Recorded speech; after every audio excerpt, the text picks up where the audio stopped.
सोचिए, एक ऐसी राजकुमारी जिसने सिंहासन ठुकरा दिया, एक ऐसी विधवा जिसने समाज के कहने पर मरने से इनकार कर दिया, और एक ऐसी कवयित्री जिनके प्रेम और भक्ति के गीत 5 सदियां बीत जाने के बाद भी आज भी हमारे दिलों में गूंजते हैं।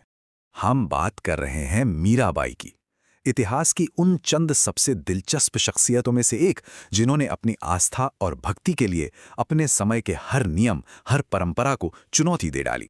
तो ये कहानी है मीराबाई की, एक ऐसी अद्भुत शख्सियत की जहां इतिहास और किंवदंतियां एक दूसरे में कुछ इस तरह मिल जाती हैं कि उन्हें अलग करना मुश्किल हो जाता है। चलिए, मीरा के जीवन के कुछ खास पड़ावों पर एक नज़र डालते हैं। 1498 में एक शाही घराने में उनका जन्म हुआ। 1516 में मेवाड़ के राजकुमार से उनकी शादी हुई।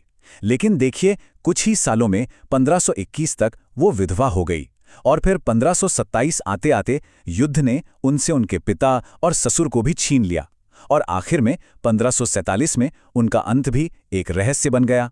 मीरा की शुरुआती जिंदगी तो महलों की शान और शौकत और हर तरह की सहूलियत से भरी थी, लेकिन ये खुशियां कह सकते हैं कि ज्यादा दिन तक नहीं टिक सकी। एक के बाद एक हादसों ने उनकी दुनिया को पूरी तरह से बदल कर रख दिया। उनकी शादी हुई मेवाड़ के बहुत ही ताकतवर सिसोदिया राजघराने में। अब एक राजकुमारी और भविष्य की रानी होने के नाते उनसे उम्मीदें तो बहुत थीं, लेकिन उनका मन, उनका दिल तो कहीं और ही लगा हुआ था। सोचिए, बस कुछ ही सालों के अंदर उन्होंने अपने पति, पिता और अपने ससुर महान राणा सांगा सबको खो दिया। ये एक बहुत बड़ी व्यक्तिगत त्रासदी थी। वो एक युवा विधवा थीं, और उस दौर का राजनीतिक माहौल भी बड़ा अस्थिर था। उन पर समाज के बनाए गए नियमों को मानने का जबरदस्त दबाव था। और बस यहीं से मीरा ने एक बिल्कुल अलग रास्ता चुना। उन्होंने अपने दुख को एक ऐसी अटूट और विद्रोही भक्ति में बदल दिया जिसने हमेशा के लिए इतिहास रच दिया। यहां पर आप उस टकराव को साफ साफ देख सकते हैं।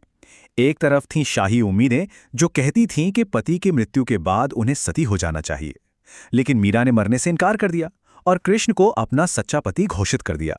समाज चाहता था कि वो एकांत में रहें, लेकिन वो मंदिरों में सबके सामने नाचती और गाती थीं। शाही मर्यादा की मांग थी कि वो आम लोगों से दूर रहें, पर वो आम संतों और फकीरों के साथ घुल मिल गईं। उनका हर कदम एक विद्रोह था।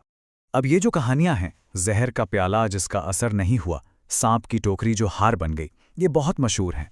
ये चमत्कार सच में हुए या नहीं, ये कहना तो मुश्किल है, पर ये किंवदंतियां ये जरूर दिखाती हैं कि मीरा की भक्ति और उनके परिवार की अपेक्षाओं के बीच टकराव कितना ज्यादा गहरा था। ये कहानियां उनकी अटूट आस्था का प्रतीक बन गई।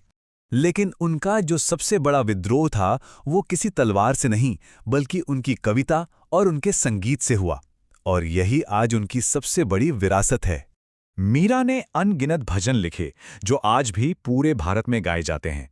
ये जो एक लाइन है, पायो जी मैंने राम रतन धन पायो, ये दरअसल उनकी आध्यात्मिक दौलत का ऐलान है। एक ऐसा खजाना जिसे दुनिया की कोई ताकत उनसे छीन नहीं सकती थी। उनकी कविता ने उस दौर की औपचारिक धार्मिक परंपराओं को तोड़ दिया। उनकी भक्ति में कोई दिखावा नहीं था। वो कृष्ण के लिए अपने व्यक्तिगत और गहरे प्रेम को बयां करती थीं, जो सीधे आम लोगों के दिलों तक पहुंचता था। उन्होंने भक्ति को हर किसी के लिए आसान और सुलभ बना दिया। लेकिन यहाँ कहानी में एक दिलचस्प मोड़ आता है। हम सब मीरा को उनकी कविता और भजनों से जानते हैं, पर सवाल यह है कि क्या हजारों भजन जो उनके नाम से जाने जाते हैं, वो सब सच में उन्होंने ही लिखे हैं? देखिए, इतिहासकारों के लिए ये एक बहुत बड़ी चुनौती है।